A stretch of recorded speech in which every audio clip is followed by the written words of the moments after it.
Corações aqui, corações ali, sejam bem-vindos às conversas com corações aqui, corações ali, sejam bem-vindos às conversas com... Olá, sejam bem-vindos e bem-vindas às Conversas sobre Autismo, podcast da Federação Portuguesa de Autismo, um projeto cofinanciado pelo INR.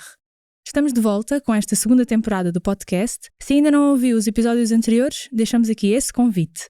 O nosso objetivo mantém-se, informar e sensibilizar o público acerca do espectro do autismo.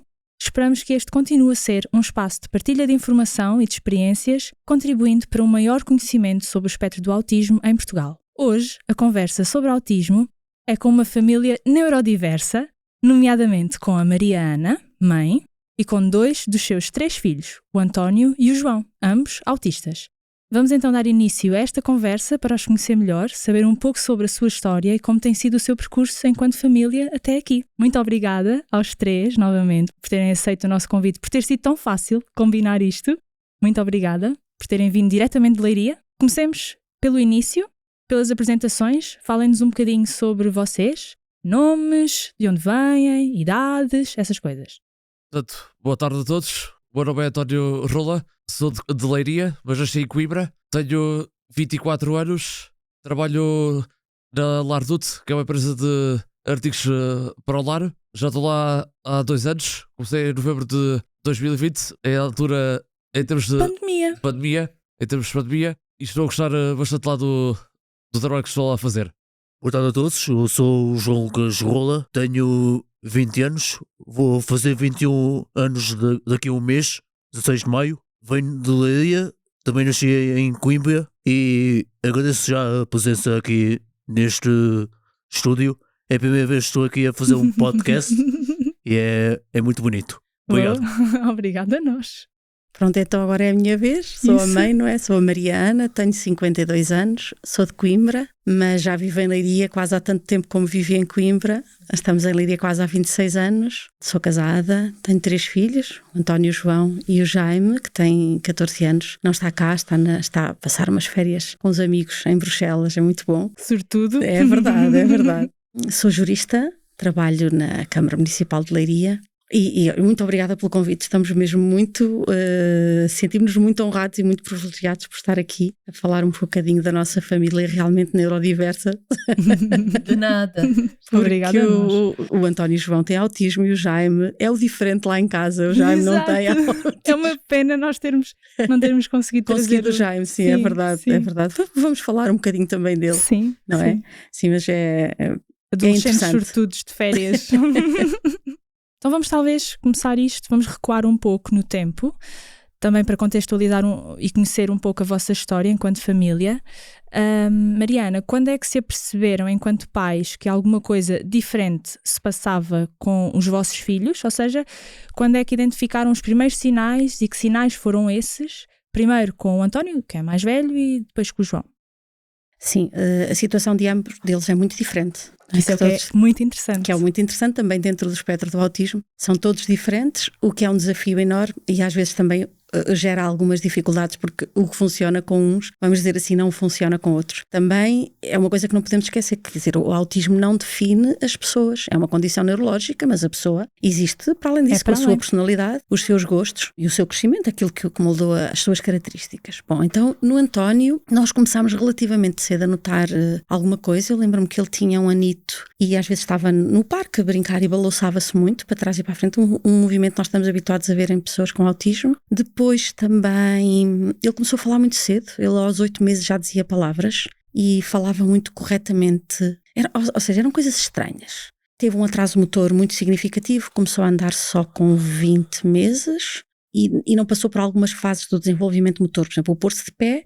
Nós é que o punhamos de pé, ele só depois de andar bem é que começou a passar do estar sentado para se pôr de pé. Mais tarde começámos a notar flapping, não sabíamos a ausência de contacto visual, nós não sabíamos, mas mais tarde começámos a reparar que lhe dizíamos muitas vezes olha para mim, e sobretudo os brinquedos não eram para brincar para aquilo que eles serviam, digamos assim. Os carrinhos não eram para andar para trás e para a frente, os carrinhos eram para rodar, tudo era para rodar. Ele rodava tudo e ficava ali muito assim obcecado a olhar para as coisas a rodar, tudo o que fosse ventoinhas, a máquina da roupa, Pois.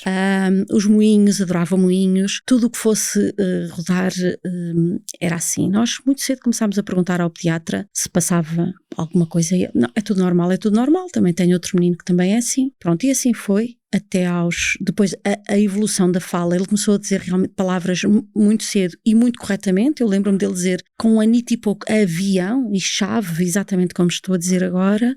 Depois isso não foi acompanhado por uma evolução da fala regular, fazia colalia. Nós não sabíamos o que era e portanto até achávamos que ele evoluía, mas mais lentamente. Depois houve sinais um bocadinho mais evidentes, que era o não brincar com os meninos na escola. Lembro-me que ele aos 3 anos eu perguntava-lhe muito, então a escola como foi hoje? Brincaste? E ele dizia brincou, e não era brincar, ele estava a ver os outros a brincar, ele falava daquilo que via. E depois foi com a educadora dos 3 anos que fomos notando efetivamente algumas características comportamentais mais significativas, o isolar-se num canto da sala ou no recreio com os outros coleguinhas, o não deixar que as pessoas se aproximassem, batia quando os outros meninos se aproximavam. Connosco também a partir dos 2 anos começou a fazer isso, nós aproximávamos para dar um abraço e o António batia, e começaram aquelas situações que nós chamamos vulgarmente birras, mas que sabemos que não são birras, que eram alguns descontrolos, ou porque dizíamos agora vem tomar banho, não antecipávamos o comportamento, como agora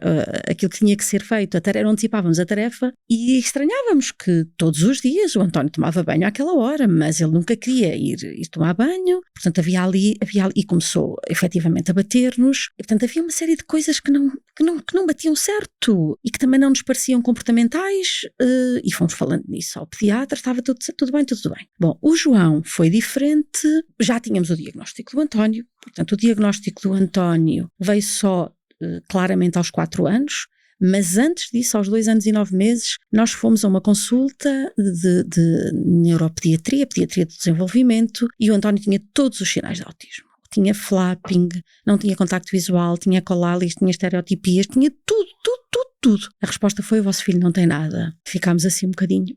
Ok, entretanto eu já estava grávida do João e com a educadora falávamos, bem, pode ser que depois do irmão nascer, que haja aqui alguma evolução a nível de relacionamento entre os pares e connosco. Efetivamente houve uma diferença muito grande, foi quando o António começou a dar beijos, foi depois do irmão nascer, notou-se muita diferença, mas depois foi essa mesma educadora que no início do ano letivo, portanto em setembro, outubro de 2002, já o António tinha quase 4 anos, que disse: eu estou muito preocupada com o António, estive a ler uma série de documentação nas férias que me veio parar às mãos e eu preciso muito falar convosco.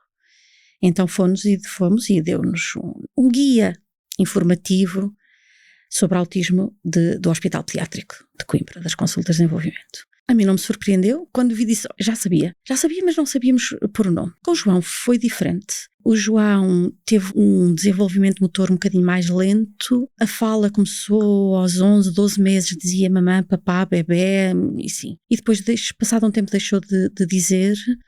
Havia ali um atraso motor significativo. Houve um médico pediatra que também diagnosticou o António, na altura com síndrome de Asperger, agora já não autonomizamos essa categoria, digamos assim, mas o António tem todas essas características, é típico. O João era diferente, o João tem um contacto visual perfeito, aliás o João consegue ler muito bem o que nós estamos a sentir. Costumo dizer que ele tem uma sensibilidade canina e acho que isso é a principal característica do autismo dele. É uma pessoa muitíssimo sensível.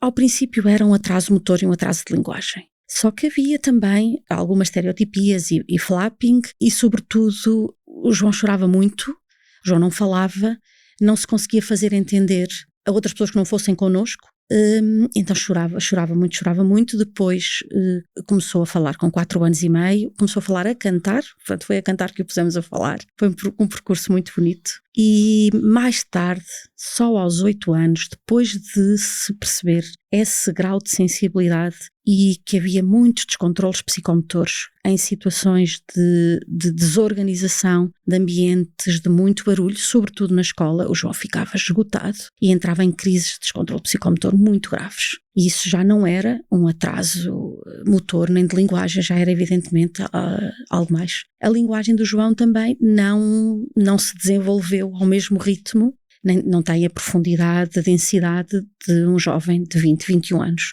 Basicamente foram esses assim os sinais. Como é que foi receber um primeiro diagnóstico e depois ter um segundo filho, recebe um segundo diagnóstico? Como é que isto foi enquanto pai, mãe? É assim, do António foi um choque muito grande. Eu não sei, há coisas que eu não sei muito bem explicar, mas eu sempre tive muita curiosidade em relação ao autismo. Acho que não é por acaso, há uma sensibilidade. Eu na escola primária tinha 2 colegas cujas mães tinham tido rubéola na gravidez e tinham deficiência auditiva e deficiência visual e intelectual significativa, e eu brincava muito com elas, eram das minhas melhores amigas, não sei porquê, pode haver uma sensibilidade para a diferença, qualquer coisa, portanto não estranhava.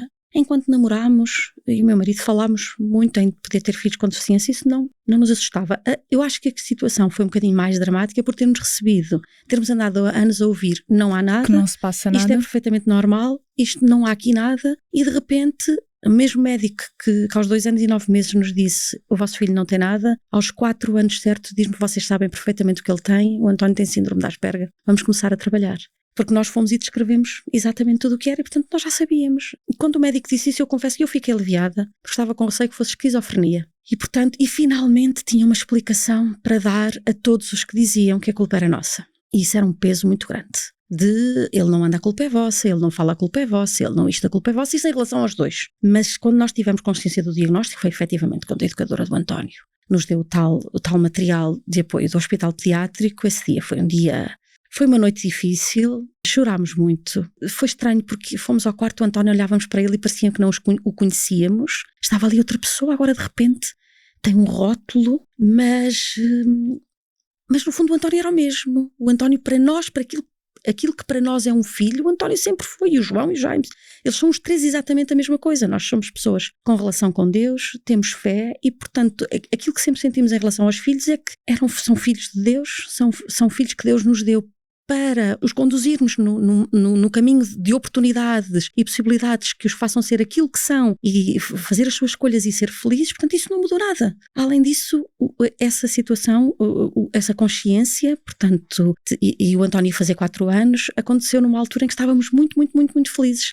E nós estávamos a viver um momento muitíssimo feliz da nossa vida. Isso também nos deu algum estofo. E depois vou partilhar uma coisa muito íntima.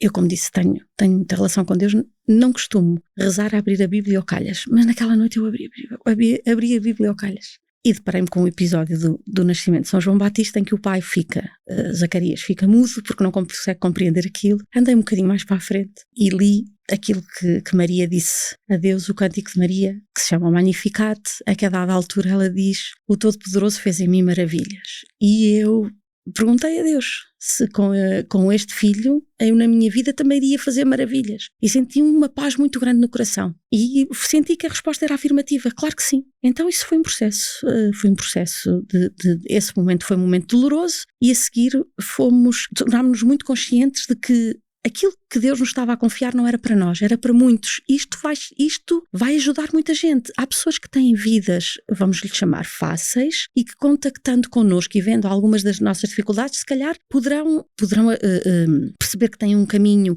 diferente pela frente. Podemos contactar e falar da nossa experiência e percebemos isto que está nas nossas mãos não é para nós, é para outros, não sabemos como. Ok, estamos aqui. E isso, digamos, salvou-nos, abriu-nos um caminho de tranquilidade e de saber, ok, vamos trabalhar, bora lá fazer maravilhas, e nunca perguntámos porquê, nunca. Isso é uma pergunta que nunca nos conseguimos. Porquê nós? Parece que é uma desgraça, que é uma tragédia, meu Deus, é um filho. Perguntámos para quê? Para quê que isto serve? Então isso fomos deixando de descobrir. Quando vem o João, nós já estávamos a perceber que havia qualquer coisa, porque o João tinha um atraso motor um bocadinho significativo. O João começou a andar com 23 meses e foi depois de já estar a fazer hipoterapia durante um mês e, portanto, era outra coisa. Muito bem, costumávamos comentar, olha, nós 100%, não é? 2 apostas, 2 filhos, vamos dizer diferentes. Na altura as pessoas diziam, são 2 crianças especiais. Eu acho que especiais são todas, não é? Não gosto muito disso. E as pessoas ficavam muito chocadas e havia pessoas que diziam, que azar, logo os 2. Entretanto fomos percebendo que a nossa realidade era a de muita gente. Havia muitas famílias com 2 filhos com autismo. Inclusive é uma muito próxima de nós, que nós só mais tarde é que viemos a saber, que também os 2 rapazes também tinham autismo. Acho que encaramos bem, dentro do sofrimento, mas mais do que percebíamos que eles podiam sofrer, do que eles estavam a sofrer e que nós não conseguíamos ajudar. Sim, foi isso. Depois do diagnóstico, o que é que aconteceu? Que mudanças ocorreram? Depois, que terapias, que respostas? O que acha que foi mesmo essencial? As mudanças foram muito significativas. Nós passámos a viver como terapeutas durante um tempo. Nós éramos os terapeutas, nós aplicávamos, tínhamos um programa de desenvolvimento a aplicar o João teve as primeiras avaliações de desenvolvimento aos 18 meses e a partir daí o António já estava com 5 anos, portanto começámos um programa de terapias em que nós estávamos envolvidos diretamente, foi muito trabalho, muito. É muito importante nós falarmos sobre isso porque os pais, a família, tem que ser aliado obrigatoriamente dos terapeutas, de toda Sim. a equipa é só uma. Exatamente. São todos a trabalhar para o Isso mesmo. é fundamental, Sim. sobretudo para dar estrutura, Isso. segurança e organização aos nossos filhos. Uhum. Eles sentirem que todos E falam a mesma consistência, linguagem, exatamente, que é muito sentirem-se importante. seguros, porque eu acho que é uma das grandes dificuldades do autismo, é porta de casa para fora. Sim. Essa insegurança que vem por tanta coisa que é, por tanto estímulo, ou tanta coisa que lhes exigem, mas nós tivemos um percurso um bocadinho de primeiros terapeutas fomos nós, e isso foi muito desgastante até conseguirmos encontrar um equilíbrio. Tivemos muito apoio na altura no jardim de infância em que eles andavam, o João ainda era muito pequenino, e nós aplicávamos um programa de desenvolvimento com tarefas semanais diferentes, em que eram avaliadas ao fim da semana, eram feitas na creche, eram feitas connosco em casa, e tínhamos que fazer o relatório para a terapeuta. É sério? Sim. Sério? Com o António, ao mesmo tempo, estávamos a aplicar um programa de leitura, porque, ao que nos disse o pediatra de desenvolvimento na altura, 80% das pessoas com síndrome de Asperger tinham dislexia, e nós aplicámos um programa de leitura. Em 2 meses ele estava a ler frases completas, mas transformámos o programa de computador em material didático, em cartolina, levávamos para a praia, levávamos para todo lado, e portanto foi muito intenso. Foi uma altura, eu costumo dizer que nos casamentos há a crise dos 2, dos 5 e dos 7 anos. Nós, dos 5 e dos 7 anos, não tivemos tempo para ter.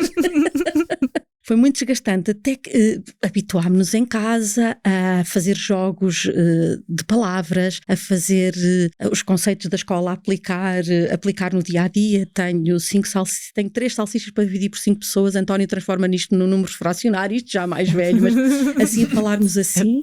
E a qualquer sítio que íamos, observar muito o que estava ao redor, ir falando sobre isso. Isso realmente é muito importante, haver uma equipa multidisciplinar que também nos oriente, a nós pais, e que nos ajude. Nesse caminho nós sabíamos que o autismo não é uma doença, não tem cura, não é por aí que se vai, mas vamos potenciar as capacidades. Essa sempre foi a nossa visão. E, efetivamente, foi muito esforço, muito trabalho, investir muito em terapias. Foi psicometricidade, foi terapia da fala, foi hipoterapia, que foi uma coisa maravilhosa. Nós também, pais, também desfrutávamos imenso, adorava. Foi a música, a natação, e passear muito, e levá-los a todo lado, levá-los a espetáculos, até sítios que eles não gostavam.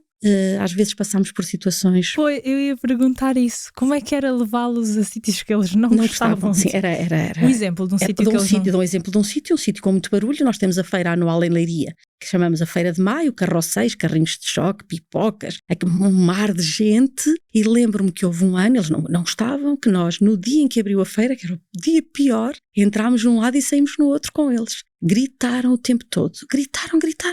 Foi assim. Pronto. No ano seguinte nunca mais quiseram sair da feira. António, carrinhos de choque. O João, os carrosséis. Muito bom, portanto a feira, tanto que passados uns anos passámos a comemorar o aniversário do João na feira, porque fantástico. era na altura em maio, e portanto íamos lá jantar com os amigos e portanto tornou-se um hábito. Por exemplo, outra coisa, o António tinha pavor de balões, pavor que eles rebentassem, e nós havia sempre balões em casa. Nas festas de anos às vezes estava a sala cheia de balões, ele não entrava e dizia: tenho fome, vai comer. Não consigo, estão ali balões, António, tens que ir, e tens, portanto, a forçar um bocadinho as situações. E íamos ao McDonald's, que era um sítio onde ele gostava de comer, mas tinha lá balões. E acontecia muitas vezes ele estar a gritar o tempo todo, nós não vinhamos embora, a partir de dada altura pediam-nos para ir buscar um balão no fim. Nós fomos assim provocando algumas situações. E nisto percebendo muito o que é que o nosso coração nos dizia. São terapeutas mesmo, os pais. Isso é um treino. E ainda hoje fazemos, mas é porque é isso, era o que eu ia para dizer, vem do nosso coração, do nosso instinto. Nos pais sabem o que os filhos precisam. E eu acho que sabem mais, peço desculpa agora aos médicos e aos técnicos, sabem mais em muitas circunstâncias que os médicos e que os técnicos, porque é uma parte mais científica, mas nós temos a parte afetiva e eles nasceram de mim, E estiveram cá conhecem-nos dentro, sim. melhor. E então havia coisas, eu recordo uma situação em que antes do João nascer, o António estava ao jantar, estava sempre a fazer desenhos. E nós dissemos, o irmão vai nascer, tem que comer sozinho. Na escola comia sozinho. Então, ele não come sozinho, toda a gente não come sozinho. Então deixámos de fazer os desenhos. E ele estava ali a desenvolver a motricidade fina de uma maneira extraordinária. Deixámos de fazer isso, aquela evolução não continuou pela pressão do tem que comer sozinho. Ou seja, há coisas que podemos não corresponder às expectativas sociais, aos ritmos que socialmente são mais comuns, mas porque para eles outra coisa é importante. Se às vezes nada funcionava numa determinada situação, é porque as reações dele não eram comportamentais, não era falta de comportamento. Tivemos que explicámos aos amigos, explicámos aos vizinhos, que quando o António saía de casa e um vizinho dizia bom dia a António, ele dizia vai-te embora, ou não me chateis, não era falta de educação, é porque não lhe apetecia falar, ou virava as costas pura e simplesmente. Fomos explicando isso, não é? Isso também foi evoluindo. Portanto, mudanças houve muito, muito grandes. Como família, podemos dizer, vivemos muitos anos em função deles, obviamente, mas nós como casal não desaparecemos e continuamos sempre a tentar cuidar de nós. Muitas mudanças também pelo investimento financeiro que implicaram estas terapias, porque a maior parte não são apoiadas pelo Estado. Nós somos ambos trabalhadores em funções públicas, portanto tenho a ADSE, era apoiada a psicologia e a terapia da fala, mas o restante não. E então houve uma altura que eram 1.000 euros por mês para as terapias e para os apoios que eles tinham fora da escola, porque depois também havia apoio psicopedagógico, porque os apoios na escola não eram suficientes, ou percebia-se que havia necessidade de mais alguma coisa de forma individualizada, de um apoio psicopedagógico individualizado. E, portanto, isso condicionou muito a nossa vida em termos de opções, de escolhas, não é? E, efetivamente, mudou muita coisa, mas mudou. Acho que vivemos uma vida de uma forma muito intensa, sabemos tirar o melhor que a vida tem. Sendo o autismo um espectro, e tendo em conta que não existe nenhum autista igual ao outro, de que forma definem o vosso espectro? António, que características tens tu enquanto autista? Em relação a essa pergunta, eu tenho, além de ser autista e ter capacidades especiais, eu sou uma pessoa assim muito defeituosa, ou seja... Defeituosa? Como assim? Ou seja, que eu odeio várias coisas. Uhum. Por exemplo, no meu caso, odeio atrasos. Mas isso parece-me ótimo. Sim, só que nem sempre é agradável. Para algumas pessoas pode não ser agradável. Ok. Quem se atrasa, não é? Precisamente. Depois, odeio quando há coisas erradas. Por exemplo, quando eu estou a fazer uma tarefa lá na empresa onde eu trabalho, na Lartute, eu detectei logo o problema, ou seja, estava a ver ali os códigos assim, com o olhar assim, mais uma visão mais geral, digamos assim, e eu detectei logo que aquilo não coincidia. Ou seja, que os códigos estavam errados. Atenção ao detalhe. Sim, não é? precisamente. Uhum. Então não gostas quando detectas esses erros, não é? Quando as coisas estão erradas. Não gosto. Isso odiei desde sempre. Tu há pouco disseste que tinhas alguns talentos especiais? Talentos são esses? Não são talentos, são capacidades especiais. Capacidades especiais. Que capacidades são essas? Vou dar um exemplo. É que eu sou daquelas pessoas que está sempre quando alguma coisa está errada, que está ali sempre atento para saber se está a fazer corretamente bem, digamos assim. Uma outra capacidade é que gosto, ao princípio, na altura, eu tinha um contrato temporário quando fui para a Lartute, só que ao princípio houve muitas discussões entre colegas, sem saber o motivo. Houve ali muitas agressões, muitas discussões. Sim, falas de voz agressivo, ou seja, que nenhuma pessoa gostava de ver. E eu, quando ouvia as discussões assim, de longe, à distância, mas em permanência, eu pensei assim, isto já está a dar aqui, já está a dar esturro, digamos assim. Ou seja, isto já correu mal. Não sei se vou tentar explicar o que é que isto que o António quer dizer. É difícil para eles explicar quais são as características de autismo que têm, não é? Porque isso é uma leitura interior. Claro.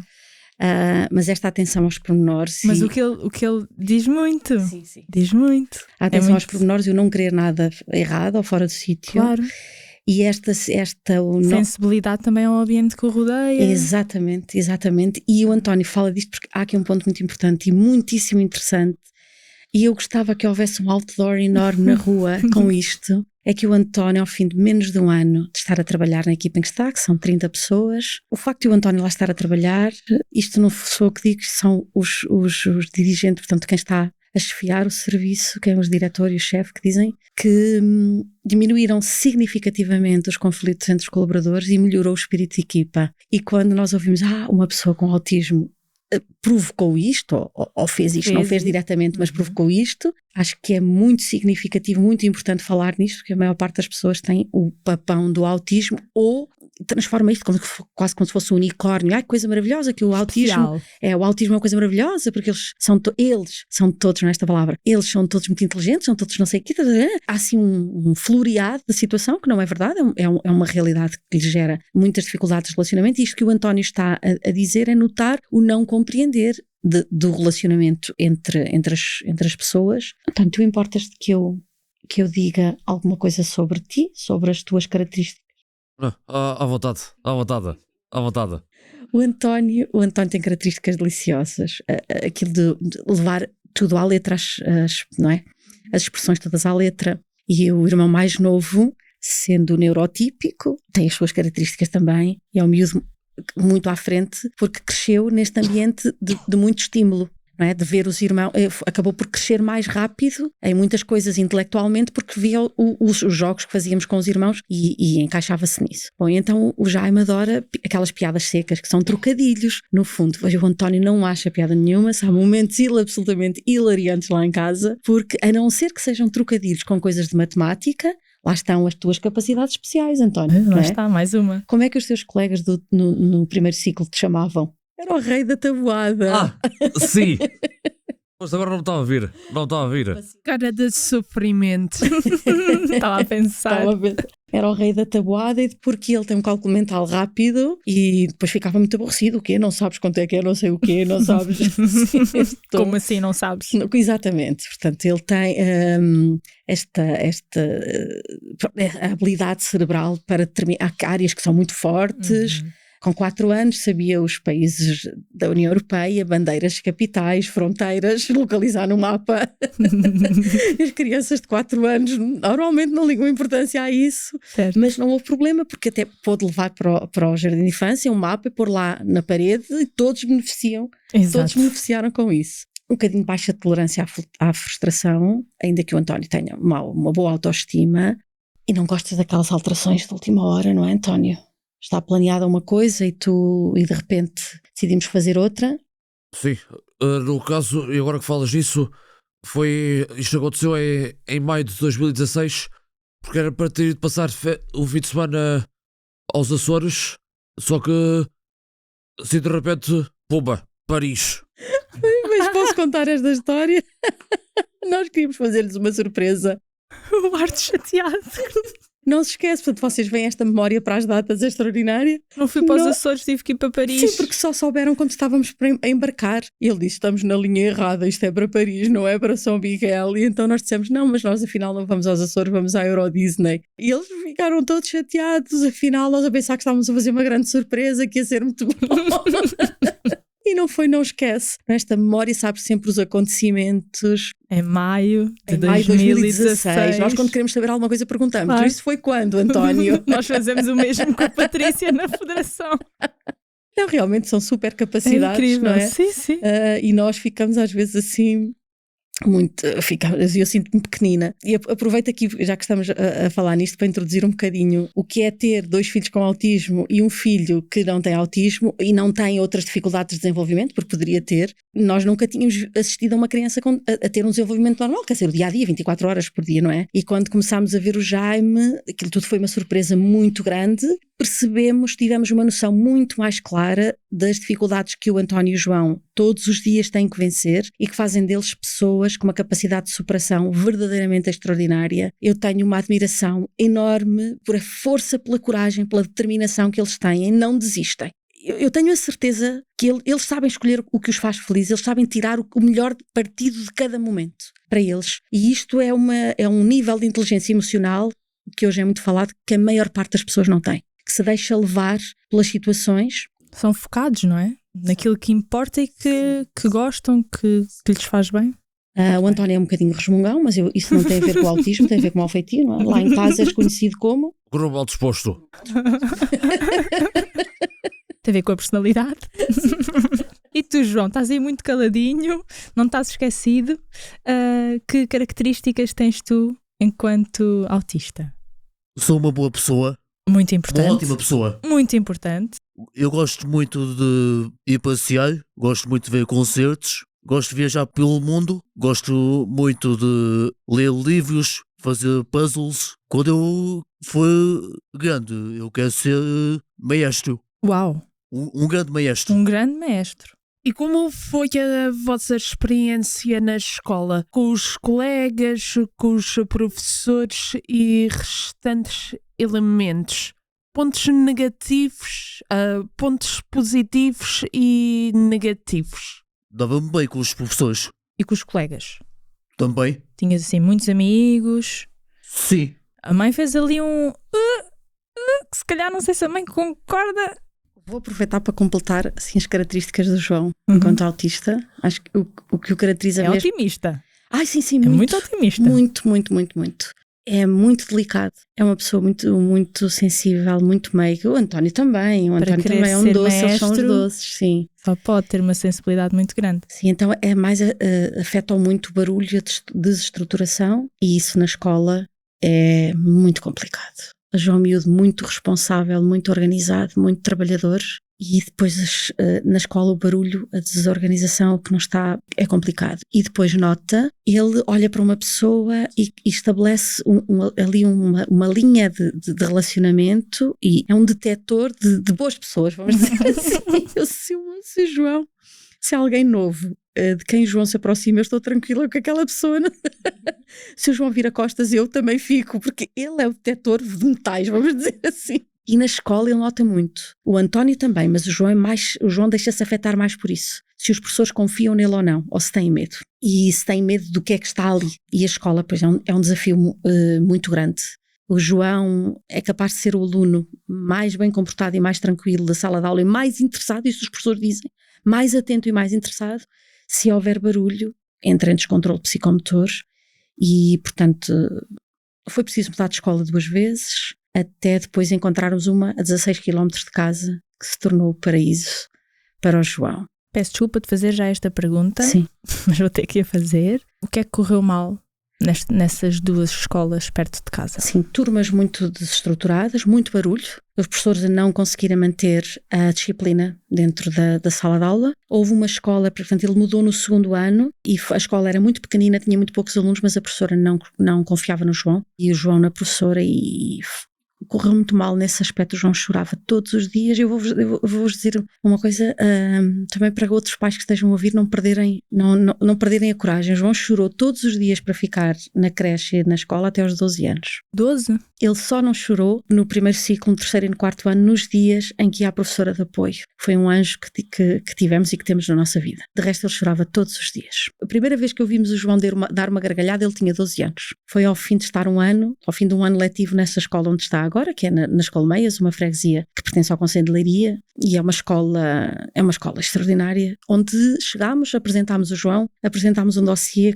enorme, cheio das avaliações todas dele, portanto sabia-se exatamente como é que o João funcionava e o que é que era preciso fazer, e naquela escola aceitaram, acolheram o João como ele é para fazer assim, vamos fazer assim, e resultou. Não houve ali grandes experiências, resultou. Pela primeira vez foram feitas coisas que sabíamos que eram importantíssimas para ele, que eu já tinha pedido para o António, nunca foram feitas, e para o João funcionaram imediatamente, deram-lhe estrutura, deram-lhe segurança, deram-lhe confiança, é só isso. O João adora a escola, gosta muito dos colegas. Eu franzi um bocadinho o olho quando foi dos amigos, porque criar amizades não criou. Porquê? Porque a maneira do João sobreviver no sistema escolar foi fazer cada ano, a partir do 6º ano, cada ano em 2. Isso fez com que, e vejam a capacidade de adaptação que é preciso ter, fez com que ele mudasse de turma de 2 em 2 anos, de professores, de ambiente, não é? Na escola, estava na mesma escola, mas uns anos tinha umas disciplinas e no outro ano tinha outras. Isto é preciso uma capacidade de adaptação enorme e, portanto, nunca criou vínculo sempre com os mesmos colegas, como com o António, que andou desde o primeiro até ao 9º ano com os mesmos Com a amigos. mesma turma, sim. E isso assim, verdadeiramente amigos, e com os pais connosco, que ainda hoje mantemos relacionamento. Isso é muito bom. O João não teve esse relacionamento. E depois também o facto de ir ficando mais velho em relação aos colegas que estavam na mesma turma. Ele agora está no 9º ano e os colegas têm 14, 15 e ele vai fazer 21.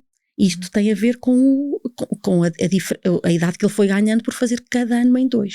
Bom, quanto ao meu percurso escolar, fiz vários amigos, como a minha mãe me disse agora há pouco, do primeiro até ao 9º ano, só que quando foi a partir do 9º ano, fiz em 2, ou seja, fiz metade das disciplinas. Senão, se eu fizesse o 9º ano inteiro, já ia ficar mais cansado, ia sentir-me desorientado e, portanto, decidi repartir o ano assim ao meio, assim metade. Isso para o ponto positivo. Quanto a pontos negativos, eu destaco um ponto negativo que eu aí achei assim um bocadinho estranho, vou mesmo assim dizer. Entre aspas. Sim, entre aspas, exatamente. Que isto também, não sei se também já estive nas turmas onde eu estive e que frequentei, é que vi casos de agressões na escola, ou seja, de violência, bullying. E eu quando vi aquelas violências pensei assim, isto de bullying vai partir agora tolerância zero. E houve uma situação de bullying quando estava a fazer um curso profissional, na altura estava a fazer o curso, tinha a duração de 3 anos, foi numa disciplina da área que eu gostava muito, que era a área de informática, só que eu tinha vários colegas estrangeiros, ou seja, colegas estrangeiros de outros países. A luta foi entre um colega nacional e estrangeiro e ainda por cima foi dentro da sala de aula e eu estava ali a tentar focar-me no que estava à minha frente, mas com aquela confusão, com aquela algazarra, tive que parar a minha concentração e perguntar assim, parem já com isso, senão isto vai dar para o torto. Mas de resto correu bem. A tua disciplina favorita era informática? Tinha várias até, várias. Quais é? Para além de informática, gostava de português, matemática, história, geografia e educação física. E tu, João, quais são as disciplinas favoritas? Gosto muito de inglês, educação física, matemática, ciências e educação visual. Vocês têm muitas disciplinas favoritas, acho fantástico. Dentro daquilo que o sistema permitia, o António entrou para a escola com 5 anos, porque foi o que foi entendido também pela equipa que o acompanhava no hospital pediátrico. Ele sabia as letras, sabia os números, portanto, ele fazia os 6 anos só em dezembro, mas acharam que não está a fazer nada na pré, vai para o primeiro ano. Andou, digamos assim, um anito à frente, uns meses ali à frente. E pronto, os primeiros tempos são sempre de adaptação e no segundo ano a professora decidiram que ele, na altura, lhe devia ser introduzida à medida educativa do currículo específico individual. Hoje chama-se um PEI, na altura era um SEI. E nós achávamos que não, mas não, tem autismo, tem que ser. Achávamos, mas porquê é que ele não fica retido em vez de, não. Pronto, assim foi. Mal, incorretamente, mas foi. E depois, quando transitou para o 5º ano, achávamos que ele não estava preparado, que não, porque vai com o apoio dos colegas e o apoio dos colegas é muito importante e efetivamente era muito importante e foi muito importante. Acontece que no 5º e no 6º ano o António tinha um SEI, mas frequentava todas as disciplinas. Em algumas disciplinas fazia os mesmos testes que os colegas e tirava muito boas notas. Então no 6º ano a professora de ensino especial que eu acompanhava disse não pode ser. António não pode continuar assim, não faz sentido, eu nunca apoiei nenhum aluno com as capacidades que o António tem e portanto foi uma luta muito grande, mas nós do 6º para o 7º ano, nós pais, com o apoio da equipa que acompanhava o António, psicólogo, terapeuta, pedimos à escola que lhe retirassem essa medida, portanto o António foi para o 3º ciclo com o currículo dito normal. Adequações curriculares, apoio psicopedagógico, adequações no processo de avaliação e foi absolutamente brilhante. Foi absolutamente brilhante. Teve professores que o compreenderam muito bem e que o puxaram muitíssimo por ele. Daí ele gosta muito de português, teve uma professora que o pôs a desenvolver-se essa área mesmo da expressão oral e da expressão escrita de uma forma extraordinária. A matemática é a área forte dele. O António teve 5 no Exame Nacional de Matemática do 9º ano. É um orgulho muito grande, isto só por demonstrar, e isto é um ponto em que eu queria pegar, muito importante, porque a escola normalmente olha para os nossos filhos, olha para qualquer pessoa com uma deficiência a partir das incapacidades. Ele não consegue fazer isto. Ele não consegue, porque ele não vai ser capaz, porque ele não. E nós ouvimos isto a vida toda. Ele não é capaz, ele não vai ser capaz, ele não é capaz, ele não vai ser capaz. Com o João aconteceu a mesma coisa. Nós com o João já estávamos mais acautelados e já um currículo específico ao João não, mas houve uma altura que a escola chegou a propor isso. Isto, muito resumidamente, havendo reuniões na altura de DREC, agora de GESTE, muita coisa. Bom, o António acabou por fazer o seu percurso no currículo dito normal, sem redução do currículo, digamos assim, o que lhe permitiu, acabando o 9º ano, escolher o que queria fazer no 10º ano. A questão dele fazer o 9º ano em 2 anos não foi para não sobrecarregar, foi para não haver tanta tensão nervosa em termos dos exames nacionais. Portanto, um primeiro ano com os exames nacionais e o segundo ano com outras disciplinas, mas ele ia às aulas todas. E a única coisa que ele não fazia era os testes nas disciplinas em que não estava matriculado, mas ele ia às aulas mesmo. Ele fez 2 9º anos completos e ainda ia voluntariamente às aulas de apoio na escola. E depois houve professores que quiseram dar-lhe apoio, apesar de quiseram que ficassem previstos mais apoios, porque perceberam mais 1 hora com o António e isto vai explodir, vai dar muito resultado, e assim foi. Foi difícil implementar essas medidas, porque apesar dos professores disponibilizarem para isso, o Conselho Pedagógico às vezes não queriam, foi uma luta muito grande, eu deixei de trabalhar. Foi assim um caminho muito trabalhoso. Quando o António foi para o 10º ano, tivemos problemas sérios, porque o agrupamento onde ele estava não o quis receber, apesar de ele cumprir todas as condições legais para entrar na escola. Fizeram tudo para que o António não ingressasse no curso profissional. Passado um mês de estar com 1 mês e meio, ligaram-nos que tínhamos que o tirar porque ele era muito fraquinho. Isto foi dos momentos mais duros da minha vida. Ainda hoje tenho dificuldade um bocadinho faço um esforço para perdoar esta pessoa, mas o meu coração ainda não está em paz, porque se há coisa que o António não é fraquinho, pessoa extremamente determinada e com uma capacidade com um empenho, uma capacidade de sacrifício muito grande, e não dava um tempo sequer de adaptação. Qualquer aluno, quando vai para o 10º ano, passa por um momento, claro, é muito, muito duro. Claro. E não deram esse tempo ao António. No final do ano letivo, ele já era um herói por isto e por aquilo, mas no início não lhe deram esse tempo. E, portanto, os percursos, a escola acaba por se tornar um sítio de sofrimento para eles, apesar deles gostarem muito, pelo medo dos agentes que estão na escola. As pessoas não sabem o que é. Eu costumo usar muito a frase, há 2 imagens que eu uso, a primeira é esta: as pessoas olham para eles como se fosse um frasco e pensam que lá dentro tiram uma tampa e saem aranhas por todo lado e não sabemos o que devemos fazer, e elas vêm, vão-nos picar e é um susto enorme, é um descontrole. E eu digo, quando abrirem a tampa, vão ver que só lá está um caracol, inofensivo, tranquilo, fantástico. É só preciso saber como é que ele anda, de que é feita aquela... Dar-lhe o tempo necessário. Exatamente, dar-lhe o tempo que for preciso. E depois, sobretudo, o ponto importante, eles não têm que fazer o mesmo que os outros. Estou a falar de António e João. Portanto, nós não temos que fazer o mesmo que os outros. Cada um tem direito a ser quem é. E, portanto, eu não vou pedir a uma pessoa que esteja com mobilidade reduzida numa cadeira de rodas para subir num lance de escadas a correr. Mas se for meu filho, eu vou-lhe pedir, olha, sai da cadeira de rodas, agarra-te ao corrimão e vai subindo, porque tu de grau a degrau vais lá chegar acima, é lá acima que tu queres chegar, então vamos embora. E o que acontece é, há inclusão, eles fazerem o mesmo que os outros fazem. Não é? Nós temos manuais em braille para os invisuais, temos língua gestual portuguesa para os surdos, mas para as pessoas com autismo nós não temos manuais adaptados e não temos maneiras de comunicar adaptadas, que às vezes são tão necessárias para as pessoas com autismo como para as pessoas neurotípicas. Não é? De descomplicar um conceito de química ou de física é tão importante para uns como para outros. Isto aconteceu na turma do João, em que eu durante o confinamento dei algum apoio ao João e falei com a professora, eu para lhe explicar a densidade da água disse isto, e ela disse, pois está bem, é isso mesmo, eu noto que o João precisa disso, depois fez o mesmo na aula com os outros e resultou, não é? São conceitos muito abstratos, essa dificuldade é característica no autismo e, portanto, temos é que conhecer o que temos, que é para perdermos o medo. E quando perdemos o medo, é simples, é só deixar acontecer. Basta ver que estão aqui 2 jovens com dificuldades motoras a nível de motricidade global e de motricidade fina e que adoram educação física. Os dois. Exato. Não faz de uma forma, faz de outra.